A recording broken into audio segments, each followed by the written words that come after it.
Hello, everyone. I'm Kristen Miller Zohn, Curator of Collections and Exhibitions at the Lauren Rogers Museum in Laurel, Mississippi. And today I have the honor and privilege of speaking with Bill Scott, an artist from Philadelphia. We are continuing our series of conversations with artists whose work has entered the permanent collection of the Lauren Rogers Museum of Art in the last few years. And we are so thrilled that this piece, Lovely Weather, has just been donated by Bill's gallery, Hollis Taggart Gallery in New York, and Bill. So thank you to you both. And we are so pleased to have this work in our collection. So we're just going to kind of talk about your background and look at your work as we go through the years, and then we'll end up back at this painting where we started. So I mentioned that you grew up in Philadelphia, and I know that you went to the Barnes collection a lot. Yeah, I grew up in suburban Philadelphia, not far from where the Barnes Foundation was then located in Marion.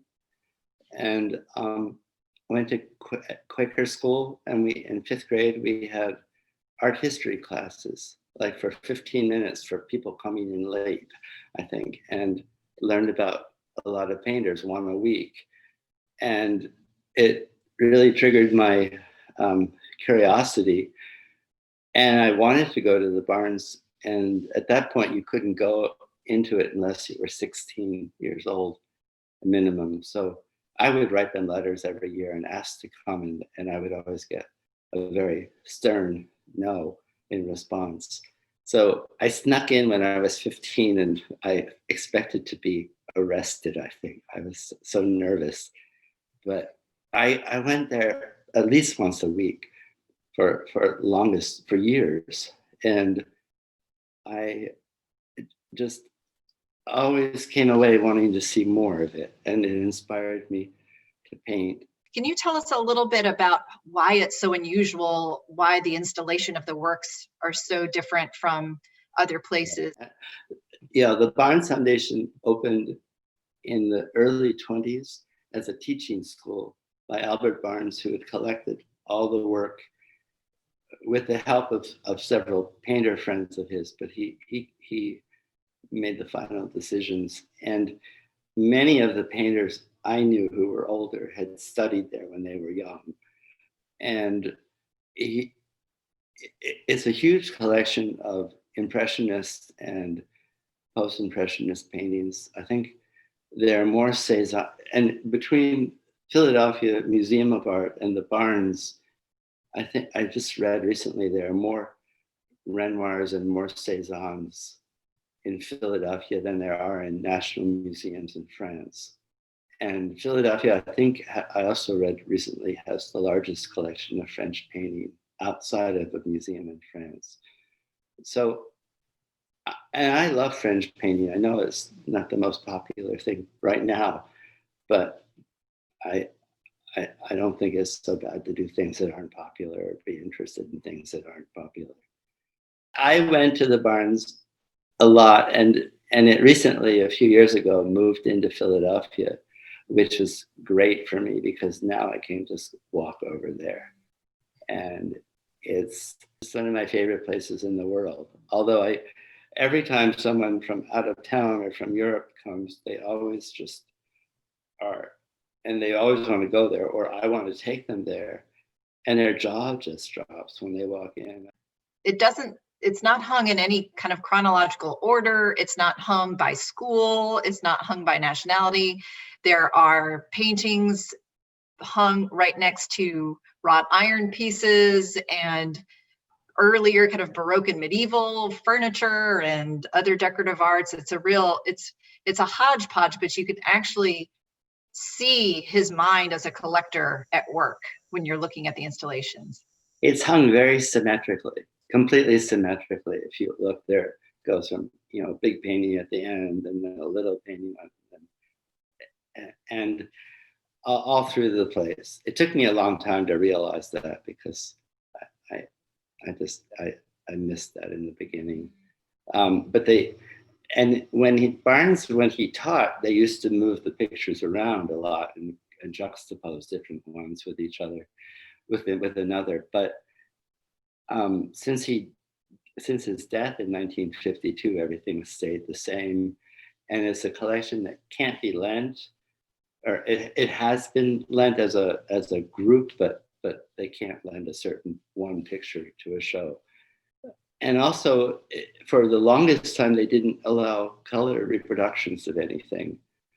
And many of them had never been reproduced in a book, even in black and white. So when I went there, the whole experience was sort of like hearing a piece of music that there's no recording of if you heard it live. I would go, I would see things, I'd be moved by them, I'd leave. But what I would retain from it wasn't the precise image or that I could have a postcard of it, but I would remember how I felt when I was looking at it. And to me, that was very important. And to realize that every time I went back and looked at something, I thought I knew what it was, but I had changed it in my mind, in my head. And so that was a big part of my own education. And that's going to show up later, I think, in your own practice, in that you bring things from your memory to your paintings, not necessarily what you're looking at in front of you. So we'll come back to that a little later in our talk. Around the same time I started going to the barns, I also started I was going to high school in Philadelphia, and I would of course cut school and go to the Academy of Fine Arts or the Philadelphia Museum of Art when I should have been in trigonometry class. And I go to galleries, and I saw a show of Jane Piper's work at a gallery on Walnut Street. And I really loved the work. I didn't know why, but I think in responding to what I'd seen at the barns already and knew about painting, at that point in my life, what I knew, I liked that she constructed her paintings with color. She constructed the space of them. Like, I didn't necessarily know what everything was in the picture, but I knew where where things were in space because of the color juxtapositions. And I also saw a memorial exhibition for the painter Mitzi Melnikoff, who I wish I had known. And she was sort of the perfect bookend to Jane. And that her painting, she had been an illustrator for years, and her paintings were really, I think, even though she had wonderful Matisse-like color, and particularly in works later than this, but the paintings were structured on drawing. I know what things are because of the way it's drawn, as much by the color, but it's really the drawing that locks it all in. And Jane told me years later that she and Mitzi used to drive together to New York to go see museums or art exhibits. And one of them invariably would, when they were passing something, they'd say, if you had to paint that, what would you leave in? What would you take out? And Jane, if there was a building, a tree, a pond, or a telephone pole or something, she would take them all out. And Mitzi, of course, would all put them in twice. So I often think about that because I think I was much more influenced by Jane because I knew her for so long and visited her studio weekly for years. But I find myself putting more and more things into my pictures. And I also knew an older lady named Agnes Allen, who was a portrait painter. And I would visit her in her studio, and her work was sort of like homework too. I was thrilled. She was probably the first painter I met. And I was thrilled to see her, to meet her, and to realize that she lived in this fourth floor walk-up apartment on Walnut Street, and she survived off the sale of her pictures, and she lived very frugally. But I didn't want to paint like that. Jane, maybe more than Melnikoff, reminded me of Bertha Morrison in that when she painted, she didn't know what it was going to be from the beginning. She found out what it was going to be as she continued to paint. And as far as I remember, she used to just start painting, and then she would do drawings and oil pastels based on the setup or based on the painting, where if she got stuck in the picture, that's when she would draw. She didn't do all the drawings ahead of time, Whereas I think Mitzi probably did the drawings ahead of time. So we'll talk more about Bertha Morrison in a little bit, and how much you adore her work and how it might have influenced you. We've been talking about how you loved looking at paintings, but how did you become a painter yourself? I always painted and drew since I was little, and I never knew that one could be a painter. I mean, I didn't know what I was going to do. I always thought I would just be a failure and do nothing, or, you know, I just had no plan. I was prepared, but I had no plan. And I went to Philadelphia College of Art for summer classes, and I took etching there when I was in high school. And then I took a class at the academy in the summer when I was in high school. And probably, unfortunately, for my senior year of high school, I was accepted to the academy for the next year, the first week of high school in September. So I just cut school. So I went to the academy and I did cast drawing and everything that you're told to do there. And then I was in an open painting studio where you basically paint nudes with drapery. And I loved it. And I had figure painting class with clothed models and figure painting with nude models. And the poses were 2 or 3 weeks. And you basically painted on each pose for 3 hours a day, morning, afternoon. And in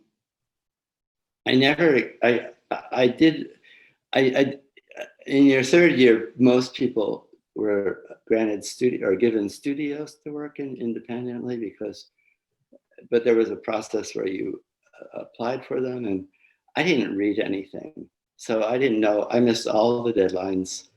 And then by the time I finally applied the next round, when everyone else was already in their studio, I was rejected for it. So I was stuck. I felt stuck in the studio.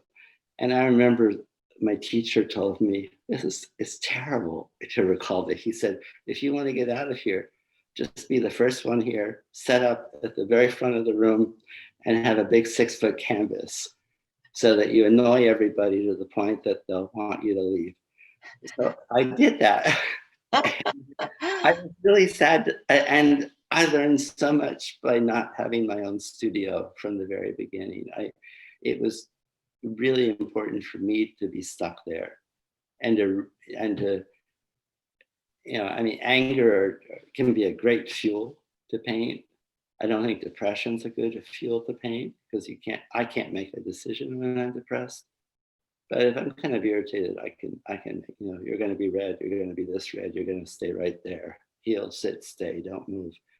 And I remember too I had to figure out in that 2 or 3 week time period, if I didn't finish a painting, what did I need to retain to be able to finish it later? And if I did finish it, I learned not to rework it, not to keep working just because I had more time. Because I had one painting where the first day the teacher came over and looked at it and said, it's really a shame I can't tell you when to stop. And I had a photograph of it, which I later destroyed because it was so depressing to see how well it worked as compared to how badly it failed, or how wonderfully it failed at the end. So that's why I try to take my time and turn things to the wall if I don't know what to do to them, and focus on something else that I do know what to do with.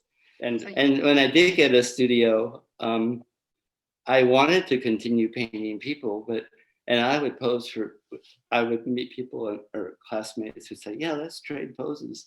And I would pose for them first. And then when it was my turn to paint them, they were nowhere to be found. So I started to paint still lifes instead. I wasn't trying to paint sort of academic still life, obviously, but still based on color and shapes. And I don't know that I had any sort of conscious objective of what I was doing at that time. It was just the way the paintings came out for me. I wasn't trying to make a point. From the first time I saw her work at the Philadelphia Museum and at the Phillips Collection, I was really curious about Bertha Morisot's work, a French Impressionist painter who's better known as Manet's sister-in-law. But she was, to me, both a colorist and a tonalist simultaneously, really extraordinary draftsman who had lines in her work, but also the lines are created where two colors meet, like the back of that blue dress. And she wasn't someone, if you had a book on Impressionism, she usually wasn't included in it. And if she was, there was one black and white reproduction, and you had to see the work in color. So, and I started to write, very naively, I wrote to practically anybody I could think of who might have a picture by her, museums and people. And people would very kindly send me photographs of the pictures they had. But they too were in black and white. And I finally met, someone directed me to one of her grandsons who was an art historian in Paris. And he wrote me back, very nice letter, told me all the pictures he had, listed them, and gave me a list of what one of his two brothers had, and said, come see them. And so I went over and I met them both. And the one brother still lived in the house where she had lived in Paris. And her studio was also her living room, was their living room. But there were paintings still hanging on the walls that I knew from her letters were hanging where they had hung when she was living there. And I was just enchanted by the whole experience. The letters had been translated in the 1950s by an American painter named Betty Hubbard, who had originally been from Philadelphia but lived in New York. And she also, for me, she had been a student of Arthur Carl's, who had been involved with the Barnes Foundation and was a teacher of Jane Piper. So there was sort of this, everything kept coming back to certain people for me. And other people might know all the same people, but it would all come back to something else for them. Right. And then in 1984, I met Charlie Stuckey, who's an independent curator, art historian in New York now, and he was organizing a show of her work for the National Gallery. So I helped them with it, and I knew where a lot of the paintings were, and we worked on the exhibition that later traveled, and that was a great experience for me. And I learned a lot, and I'm sure, not being an art historian or a curator, I may not have been the ideal person for it, but I'm really grateful to have been included in it. But that painting that you see at the entrance to the show, that was the perfect painting for the entrance to the show, but it ended up there because I think it was the last painting to arrive. That's how these things go sometimes. And the room where it would have been was already kind of looked good. So it's the perfect introduction, sort of like, come into my garden. Right. Yeah. And speaking of coming into a garden, you actually got to go to Morisot's garden.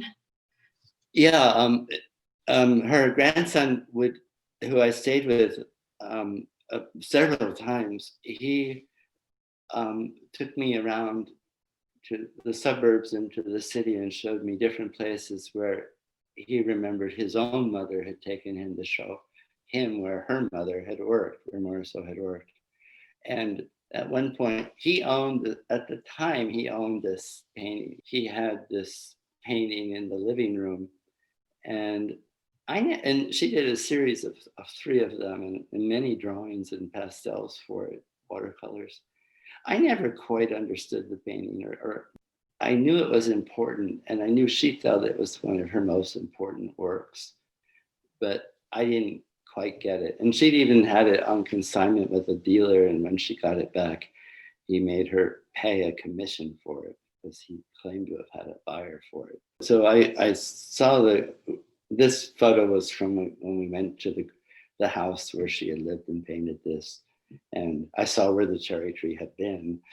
And it sort of the way the way I painted from things that I was looking at in her paintings, I ended up knowing where they were painted or what room in the house they were painted in or what window they were painted in front of or what corner of the backyard garden they were in.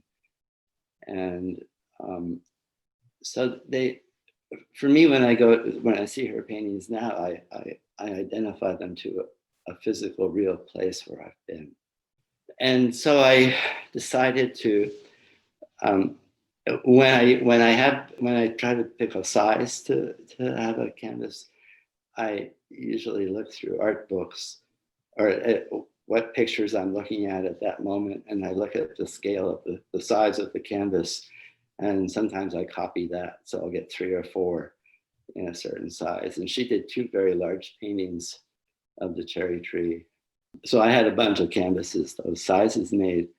And this one was the first one. I started this as a horizontal, disconnected from her painting. And then it sort of turned into a vertical. And I thought, let's see what you can do with this. So I sort of put the ladder in and took a few elements of it. And then I continued to do it for a number of years. I'm still working on the one on the right. And I have a couple of little ones, and I made the dry point of it at the very end. It's a scale I'm used to working on horizontally, but not vertically. It inspires me to paint. But it also, unlike the way I usually paint improvisationally, I like having an end image that I'm sort of coming towards rather than discovering it as I go along. It's kind of a relief. So sort of along those lines, when I came back from, when I graduated art school, I lived in Paris for 5 months. I rented a 7-floor walk-up from an old friend who had it. And I just I walked everywhere. I went to museums all the time. I did a few paintings in my room of flowers. I met some painters. But most importantly for me, at the last 2 weeks I was there, I met the abstract painter Joan Mitchell, whose work I thought she's just the greatest painter of the last half of the 20th century, or the last quarter of the 20th century. It just didn't get better than that for me. And she, like Morisot, I thought Morisot was the colorist of the Impressionist group. Joan Mitchell was the colorist of the abstract expressionists. She is tough as nails, but she was very friendly to me in the very beginning. And I didn't catch her toughness because it was outside of my realm of experience so far in life.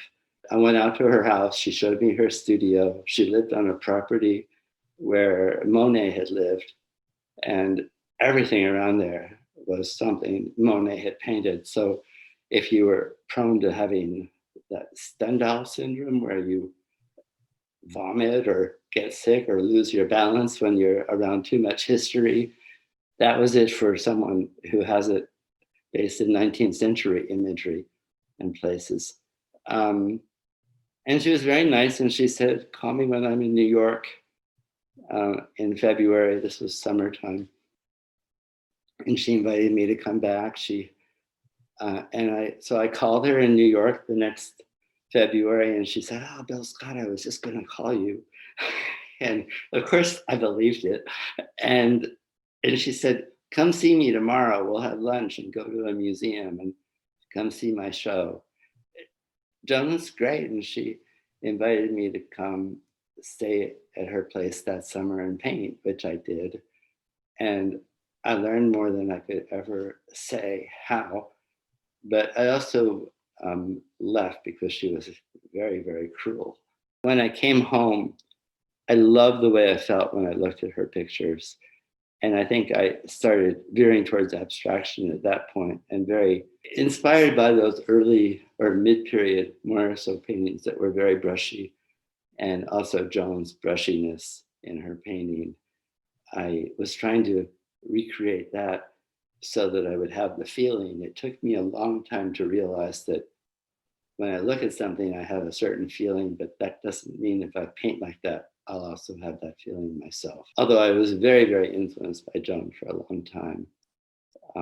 It's only in the last decade or so that she's kind of walked away from my shoulder when I'm painted and no longer whispers in my ear or berates me in my ear. But this, when I came home, I stayed with my parents and I did a lot of paintings from their back porch with flower pots on the ground and mimosa trees and branches around. So, and that was really the last time I painted from something that was set up in front of me. I paint everything in the studio. The split leaf philodendron leaves come into the picture, and looking at paintings by other postcards of paintings by former students, Bonnard, Vuillard, Matisse, Boucher. I'm looking out my window, but I'm also looking at the painting, and it mostly comes from the painting, but these things kind of seep in too. I always think the best paintings that people make are the ones they do when they don't yet know how to do what they're trying to do. And once they figure out how to do it, you can tell, and it becomes pretty boring for me. It becomes kind of formulaic. Yeah, it becomes unfelt, or there's no struggle. And I mean, sometimes I'll start a painting and I'll think, you've done this already. Like, let's go do something different. At the end of the 80s and early 90s, my parents and grandmother were very sick, and I had a full-time job, and I was taking care of them in the evenings and on weekends. And I really wasn't painting at all. And for about 2.5 years. And after they all died, I rented a studio with a friend of mine. He and his partner owned the building where the studio was. And I learned the day before I moved in that he was allergic to turpentine. And I'd always painted with oil paint. And I didn't want to not paint with oil paint. But I thought, well, you're only going to be here for a year. So paint with acrylic on paper. I got a Strathmore Museum board, which is pretty sturdy. And I would tack it to the wall. I never painted on the wall before. I'd always painted on at an easel. For those of us who are not painters, what are the differences between painting with oil and acrylic? I don't know that the technique is so different, except that the oil stays wet, so you can go back to it the next day and keep going into it and mixing. You can mix a color, you can have yellow on the painting and then go in with a blue and make it green on the painting itself. Whereas with acrylic, they dry faster, so you have to mix the colors. I mix the colors first with oil too, but there are sort of happy accidents that can happen in it on both sides. But to me, the acrylic was sort of like drawing more than painting. And even though, and in school, I'd always been told that my pictures looked like they were painted with the same brush, with the same pressure. And now so I always was trying to find different things other than a brush to paint with. And I'd also stopped doing oil paintings for a while and was doing pastels and watercolors before my parents got sick. And just because I got tired of the brush mark in oil painting, but I was so cheap and stupid, I didn't realize that I wasn't getting anything with the oil paint because I had worn out my brushes. I'd never replaced them in 10 years. So I threw them all away. It would be like, having the same toothbrush for 10 years. And so I started painting with cotton swabs with the acrylics. And I think from painting using pastels so much, I started to want my fingers actually on the surface.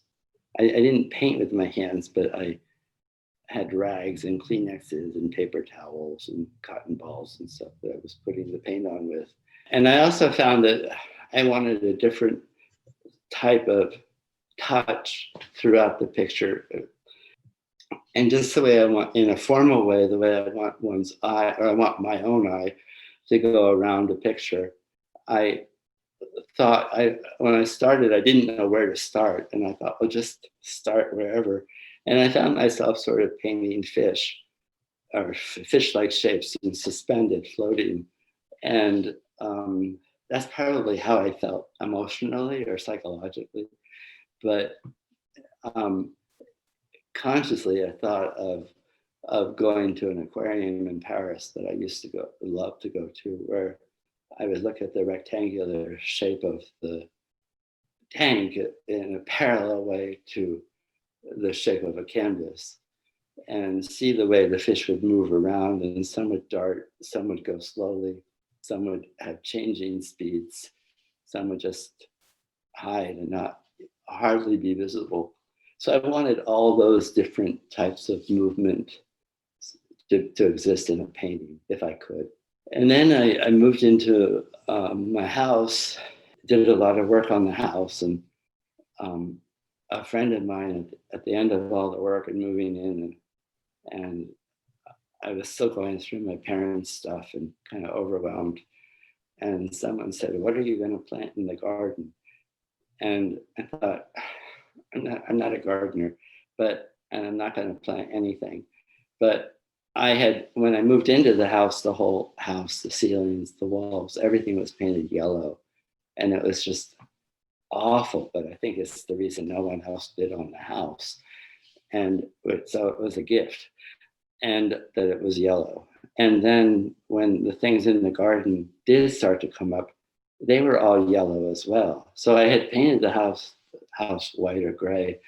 And when the yellow flowers all came up, I wish I'd kept the forsythia, but I pulled them all out. I don't know. I had to control something.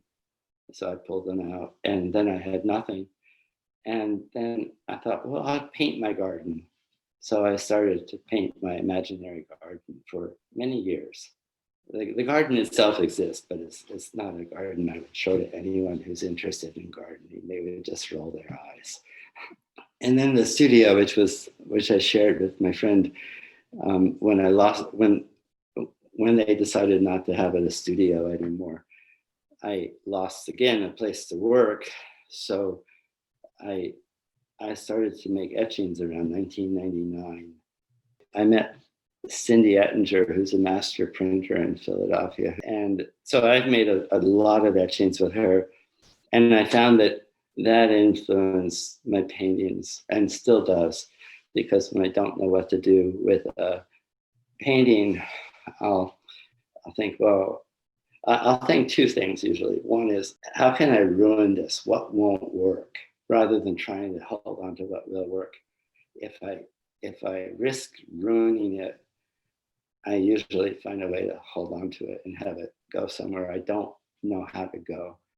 And the other one was like, well, what would I do if it were an etching? And I think a lot of the black kind of lines connecting spaces or articulating eye movements throughout the canvas are due to the etch, are because of the etchings. I always try to have one black and one white in a painting, just to have a different, because without it, I think the space is flatter, and just a touch of white, touch of black. Yeah, and also in making color etchings, I found I was really disappointed that they never really quite seemed to work as effectively without a black plate. And once I put the black plate in, sort of everything worked. But without it, it wouldn't. And I would try to overlap two dark blues, but it still just didn't have the punch. So, and I didn't. So I because I knew it would work, I tried to figure out how to do it another way. But I've kind of resigned myself to the black.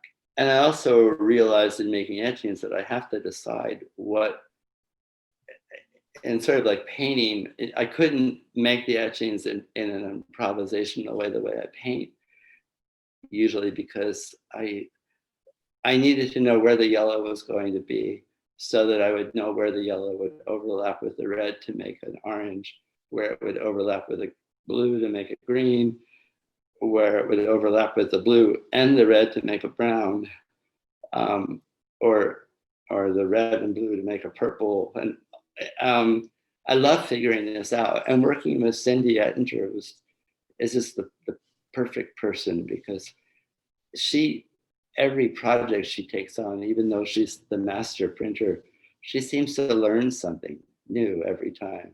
And people always ask me, how do you start your pictures? Do you have an idea? And usually I really don't have an idea. And but I love the part of psychologically what I like about painting is that it's the one place in my life, or one time period in my life, when I'm actually painting, when I have absolutely no fear of anything. So I think you also have to be I have to feel very vulnerable to paint, allow myself to be vulnerable. And so this is the start of one of the pictures. And usually I photograph things a lot, or used to, but I've learned to throw the early photographs of a picture away, because it kills me later to realize that, to see what I ruined. And it's hard to look back at a picture, because I think you look back at your own painting and I remember how I felt when I painted it. And at some point, even though I wasn't afraid, there was frustration and other stuff going on, and sadness. And my pictures are very cheery looking. Yeah, I've said this before, but people always expect, when they meet me, I think they're always disappointed, because they see my paintings as cheery and, happy. And I think they're pretty melancholic, actually.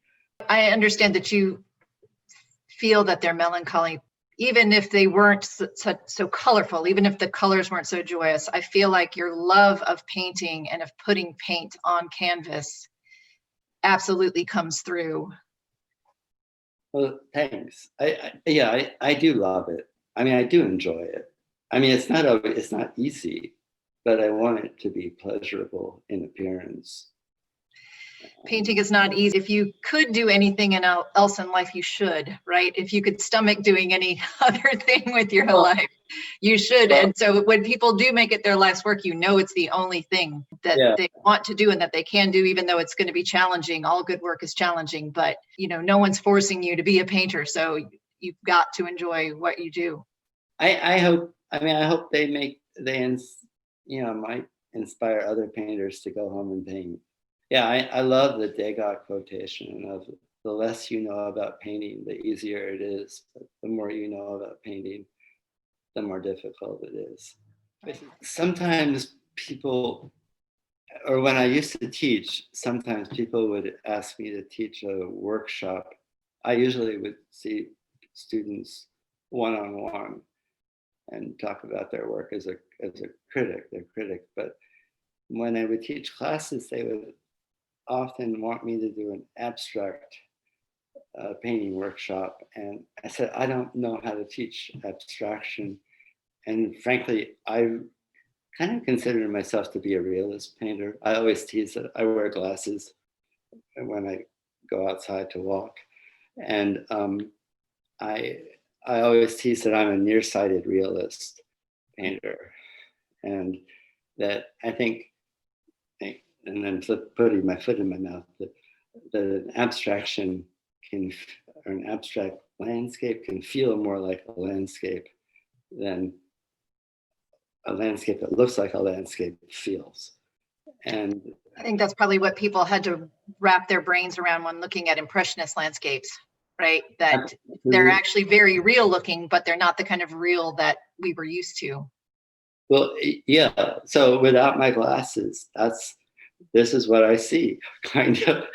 So I would always say I would teach us. I'll do a still life class, And I would try to set up something like this that was very absurd. I have a pink hula hoop that I just have for painting classes, and I would buy beach balls and put them in upside down tomato armatures for planting tomato bushes, and I would just try to make it kind of so ridiculous that they wouldn't be painting something specific, but they would have to paint the color, just focus on the color. And if they didn't know how to mix the color, I'd say, before you ask me, because I probably won't know how to mix it either, I want you to walk around the room and look at everyone else's palette and their paintings and see if you see the color there. And the good thing was that they would actually all talk to each other. And I think in art school, at least, the people you learn the most from are your classmates. And how you learn is by seeing what they're doing, not by being told what to do by a teacher. And they also would learn about new colors that other people had that they didn't. Even though I'm painting out of my head without that still life. I mean, I think that still life exists. That type of still life that I set up for other people to paint comes out of my own paintings.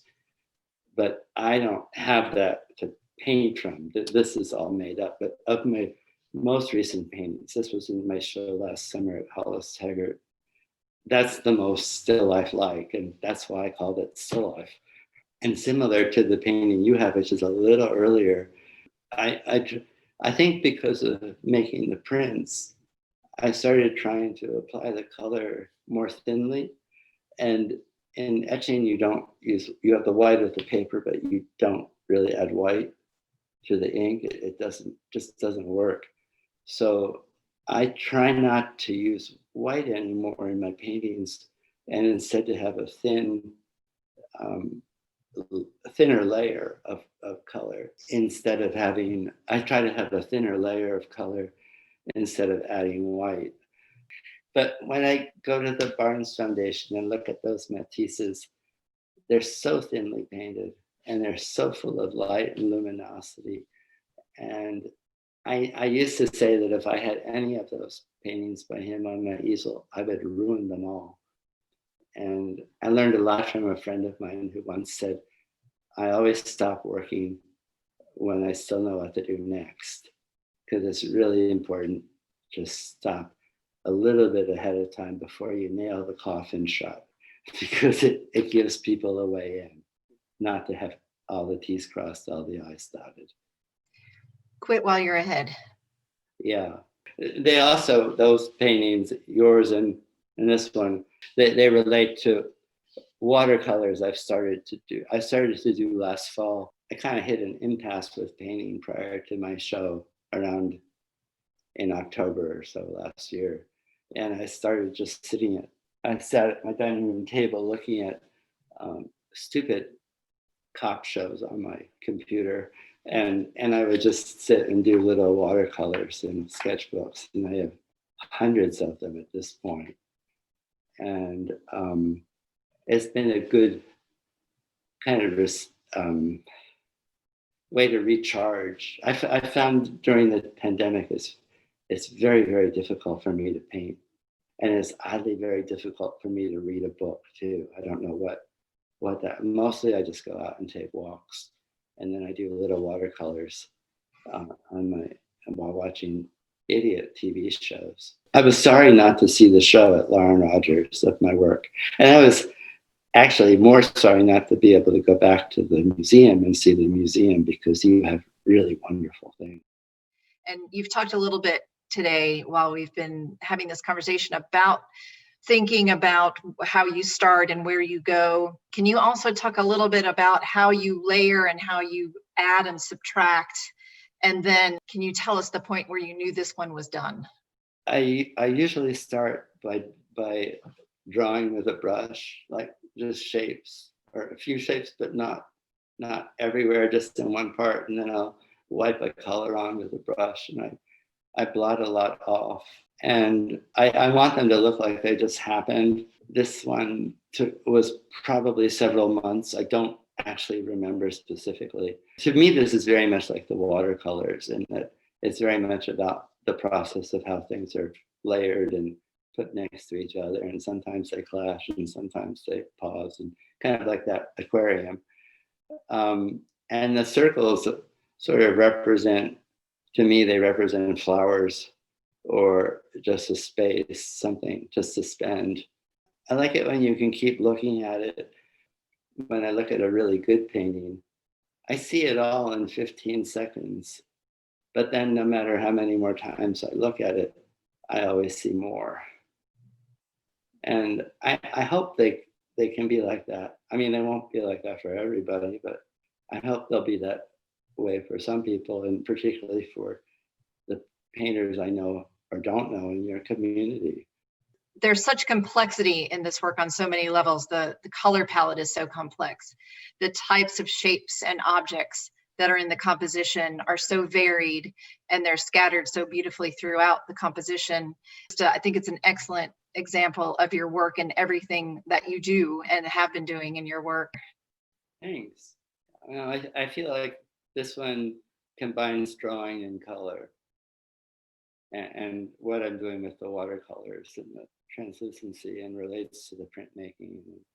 Thanks so much. Thanks, Bill.